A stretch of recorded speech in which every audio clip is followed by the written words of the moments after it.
देखिए चित्रा जी, आज तो बड़ा आश्चर्य हो रहा है जब समाजवादी पार्टी के प्रवक्ता के मुंह से यह सुनाई पड़ रहा है कि भगवान राम ब्रह्मांड के हैं। यह एहसास हो गया है ना समाजवादी पार्टी को। मुझे लगता है यह एक सकारात्मक कदम है।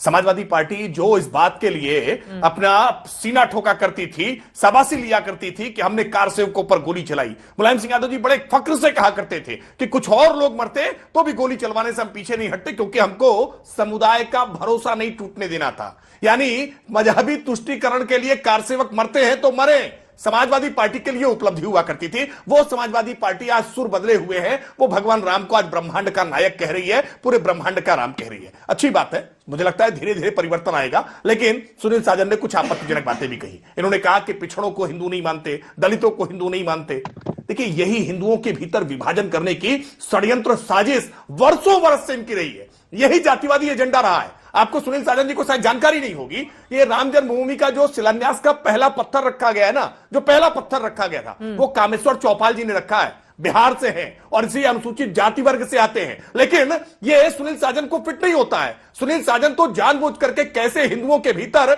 जातीय विभाजन उत्पन्न किया जाए, कैसे हिंदुओं के भीतर अगड़े पिछड़े में लड़ाई की जा सके, इसके लिए प्रयास करते हैं। हिम्मत नहीं होती है कि स्वामी प्रसाद मौर्य के बयानों पर कोई टिप्पणी कर सके। स्वामी प्रसाद मौर्य लगातार अभियान पूर्वक रामचरितमानस को लेकर के अपमानजनक टिप्पणियां कर रहे हैं, अयोध्या के साधु संतों को लेकर अपमानजनक टिप्पणियां कर रहे हैं, हिंदू और हिंदुत्व को लेकर के टिप्पणियां कर रहे हैं, सनातन को लेकर के अपमानित करने का काम कर रहे हैं। यह समाजवादी पार्टी का घोषित एजेंडा है कि कैसे हिंदुओं का अपमान करो, कैसे भगवान पर प्रहार करो, कैसे साधु संतों का अपमान करो, कैसे धर्म ग्रंथों का अपमान करो। और अब डिबेट में आकर के बैठकर बता रहे हैं कि भगवान राम सबके हैं। हम तो हमेशा कहते हैं भगवान राम सबके हैं, भगवान राम के लिए सबको आकर के आगे बढ़ना चाहिए। और मैं सवाल पूछ रहा हूं, यह अयोध्या के मंदिर के लिए तो आप मानते रहे कि अयोध्या विवादित स्थल है, दर्शन करने नहीं जाते थे। अखिलेश यादव जी कभी रामलला का दर्शन करने नहीं गए, लेकिन अयोध्या के विकास को क्यों रोक रखा था?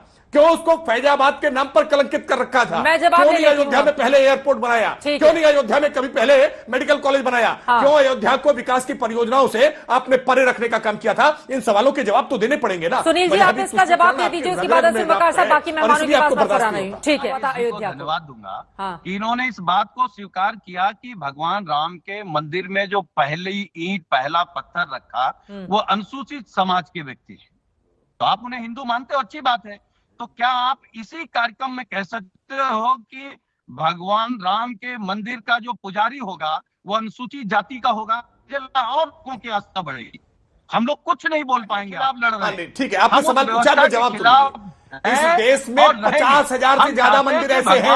सुनील साजन जी अपनी जानकारी को अपडेट करिए, उस रास्ते पे आप चल सके। करिए और समाज को बीच में बोलने से इस देश में आपका हिंदुत्व बड़ा नहीं हो जाएगा। जहां दलित पुजारी है, अनुसूचित जाति वर्ग के पुजारी है। और मैं आपको जानकारी के लिए कह रहा हूं, लखनऊ से बहुत दूर नहीं है। जब कहिएगा मेरे साथ चलिएगा। देवी पाटन धाम की कितनी महत्ता है यह पूरा हिंदू समाज जानता है कि देवी पाटन धाम कितना महत्वपूर्ण है। और देवी पाटन धाम के पीठाधीश्वर उसी वर्ग से आते हैं, जाति से आते हैं। यद्यपि हम कहते हैं जाति ने पूछो साधु की, पूछ लीजिए ज्ञान। लेकिन ये बार बार चाहते हैं कि साधु संतों की जाति, पुजारी की जाति बताई जाए। इसलिए मुझे आपको ये दुख के साथ बताना पड़ा है। और ये आज नहीं बने हैं, वर्षों वर्ष से है। लेकिन जानबूझ करके सुनील साजन की राजनीति को सूट करता है। हिम्मत नहीं होती है